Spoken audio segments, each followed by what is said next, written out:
this schedule really shapes up for a playoff run with a 12-team playoff. Areas that, you need to get from experience, which is just, hey, I need to make quicker decisions. How do you define success for this team? National championship. What's going on, y'all? Bud Elliott here of the Cover 3 College Ball Podcast, Summer School Edition. Today, we're talking USF. That's my man, Sean Havens of Bulls 247. Sean, welcome to the show. Hello. Thank you. Yeah, I've never had the chance to come on, so it's nice to come and be on the show that I've watched for ever since I can remember, pretty much. So let's have some fun with it. So speaking of fun, last year's season was not quite as much fun as probably a lot of people, myself included, thought it would be last year. The injury to Byrum Brown, the quarterback, was a major, probably kind of the reason for a lot of it. What's the mood now in Tampa? So I would say most fans are optimistic. I do think when Byrum went down last season, it's kind of, that's the end of your conference hopes, I would say. I probably projected them to win 8 or 9 games last season, but as soon as he goes down, or you're thinking, can they make a bowl game? Which they did, to the staff's credit. They were able to grind that one out. And they're kind of hoping that they can improve on last year's kind of up and down season. Brown's the guy this year, though, right? Like unquestionably. Yes. Mm-hmm. Yes. Have they talked about like any ability for him to grow even with the injury? Last year, whether it's mental reps or like where are they expecting growth from his game this year? That's a good question. I mean, it's so hard because you saw him as a freshman. He had his freshman mistakes. You were kind of anticipating those to be fixed last season. And then, you have the really difficult start with Miami and Florida. And by the time you have all the winnable games, he's injured. So, I think it's kind of just being consistent. Both as a runner and a passer. A lot of people forget that he is a dynamic runner of the football. And it's just going to be nice seeing him healthy again. Just watching him do what he does, but we'll see, What, who's going to help him shoulder the load run game wise? Like obviously Kelly Joyner's gone, Niquan Wright's gone. They did get Cartavius Norton in from Charlotte. Like, am I right to assume he's the guy? Do we think it's more of a battle? Like, what are we looking at running back wise? So it'll probably be by committee. Okay. Cartavius Norton, he reminds me of Quan Powell. And he also reminds me of Niquan Wright from last season. A bigger back, third down back, touchdown, red zone scenarios. He was their starter at running back at Charlotte. So you bring in a guy with plenty of experience. But it will be by committee. They have Sam Franklin that they brought in from Oklahoma. He's kind of more of an all-around back, I would say.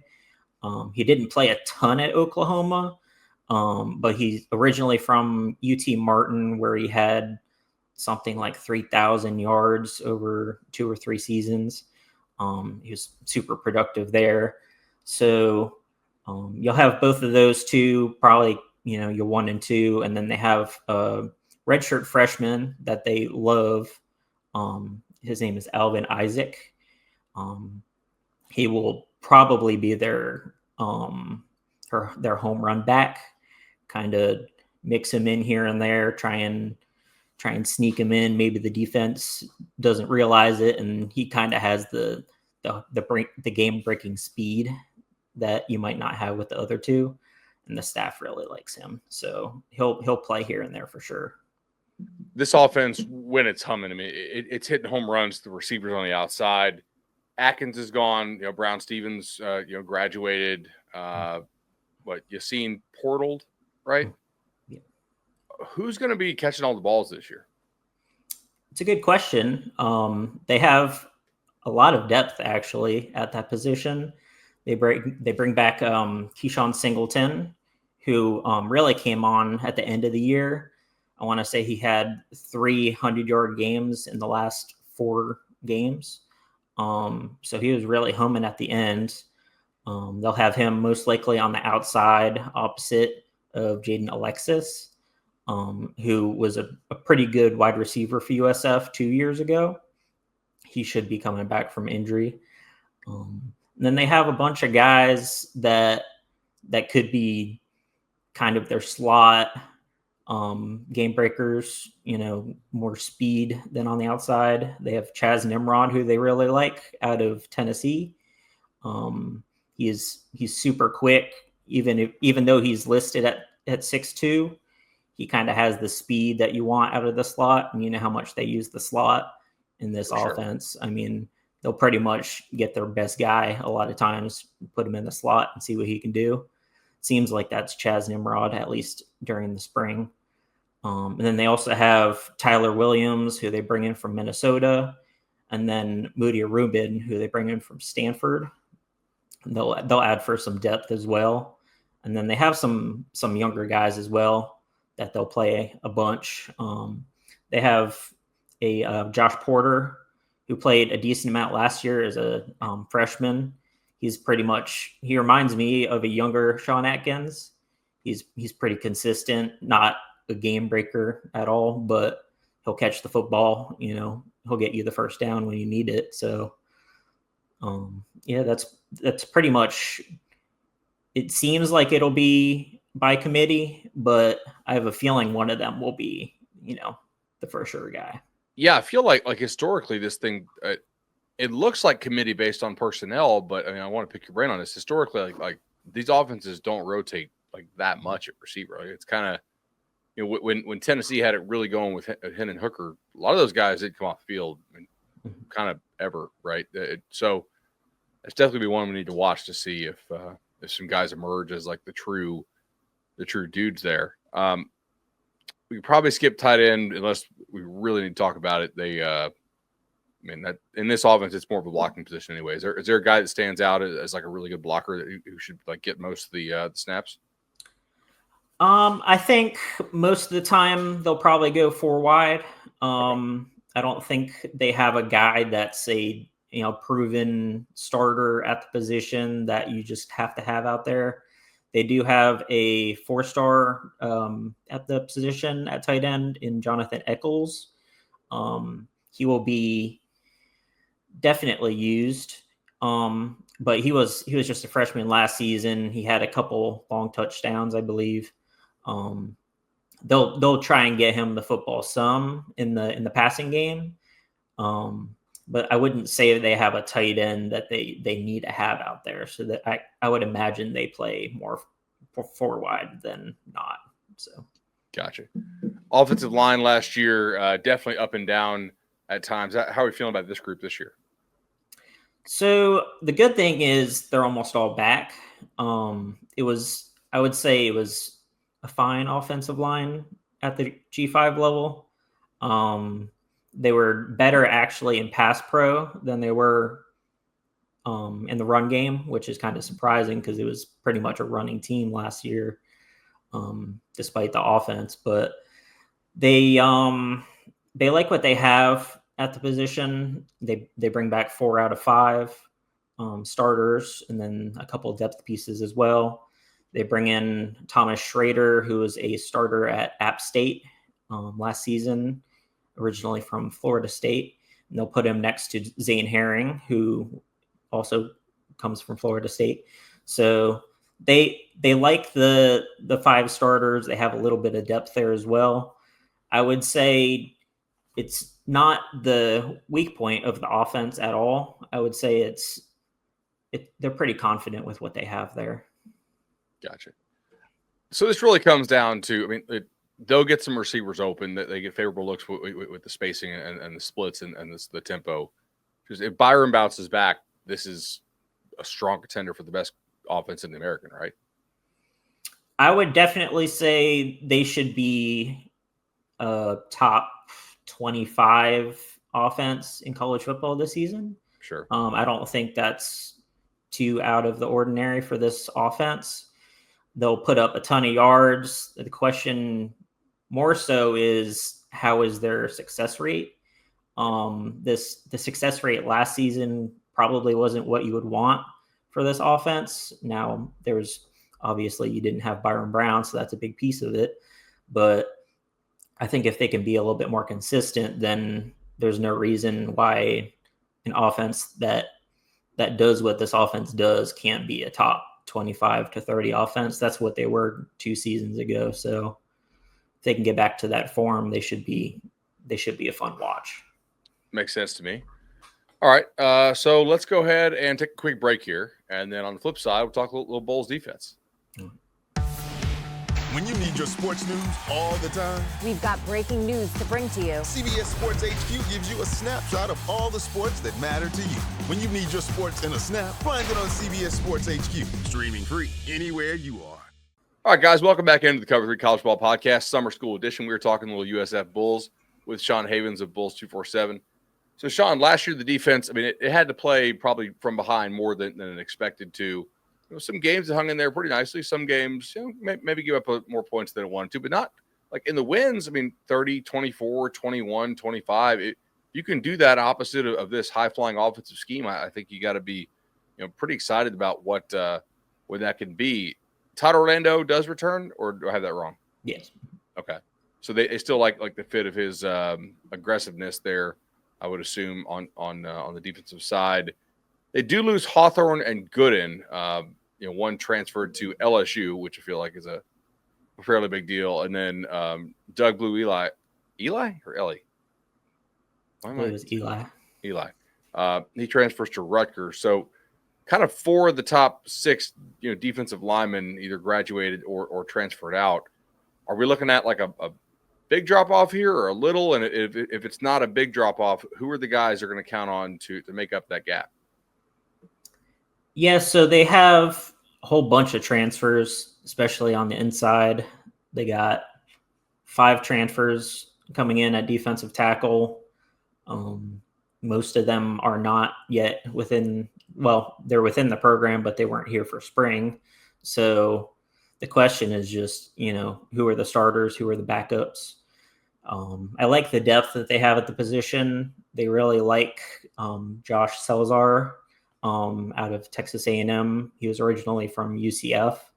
He played a lot of football at UCF as a starter. They like him to kind of take over the Gooden position, the Bernard Gooden position from last season, kind of just causing havoc on the inside. Let the ends kind of do their thing.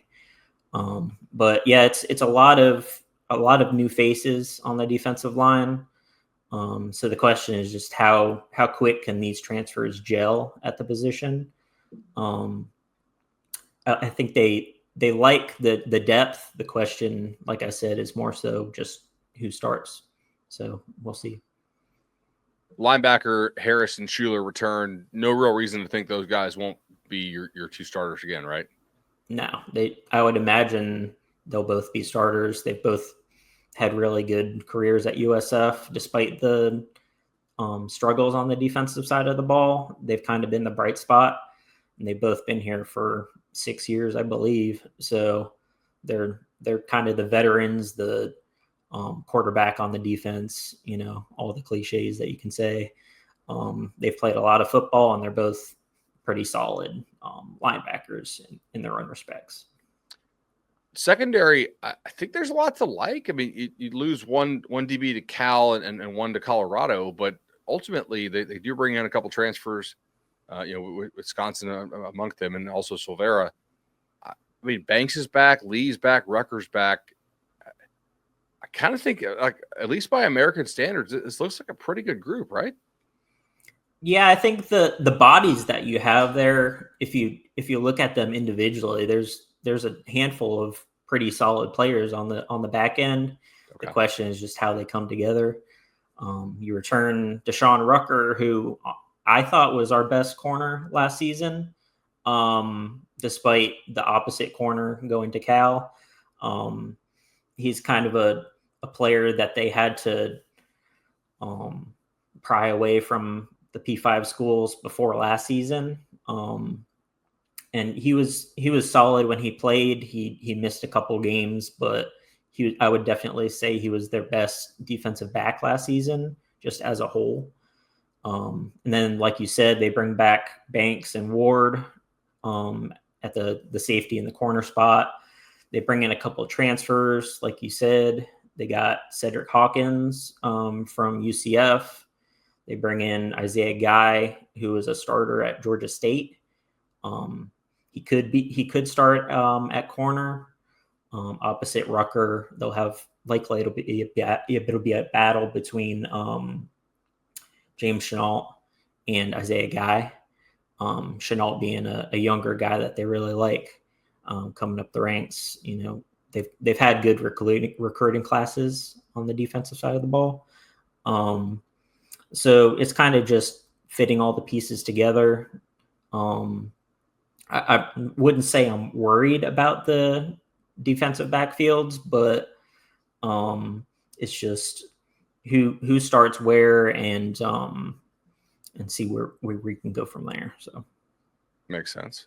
Yeah. Sean, this has been pretty lightning, man. Is there a guy who we have not talked about who maybe has like crazy upside? Just right now, it feels like he's further away than he probably won't make the impact this year. But if he somehow did, like if maybe a early season positive signs, it's like, oh, whoa, if this guy clicks, this is different in a positive way for the Bulls. Yeah, so I'd say they have a lot of young talent on this team. Guys that are freshmen and sophomores that kind of haven't really seen the field yet, but you feel like they're kind of just one snap away from becoming, a threat on either side of the ball. I would say one that we really haven't seen much to this point at wide receiver is Brandon Winton. He's an IMG guy. He's a guy that they really, really liked coming out of high school. He redshirted last season, but he is a guy that I could see, coming in maybe third or fourth quarter and just having, a big play here or there. He was one of the breakout stars of the spring game. They rested a lot of their starters, so he was kind of one of the guys that was able to go in and I believe he had 2 or 3 touchdowns. And he seems like a guy that might be ready this season, and he could be a threat for sure on the outside. Awesome. Sean, I really appreciate this, man. I feel like I'm pretty informed now on USF. Certainly a team that, like, if it all clicks, they could play for or maybe win the conference. Like, it feels, I don't know, like, to me there's kind of what 1, 2, 3, 4, 5, 6 teams that probably like really could win this thing, and I think USF's in that group, and Navy, Memphis, Tulane, Army, USF, UTSA, like in some order, I guess. Yeah, I think at the top, the best teams lose a lot. A lot of the teams that were kind of in the second tier return a lot. UTSA and USF pretty much bring back the most in the American. So you expect they would take a jump. And then Memphis and Tulane are pretty much new teams this year. So I think it should be a fun battle at the top of the American. I think the question is just, can one of the teams come out with a record good enough to get into the playoff? Because I could see them beating each other up at some point. Absolutely. Awesome, man. Well, I appreciate this, and we'll definitely catch up soon. All right. Thank you.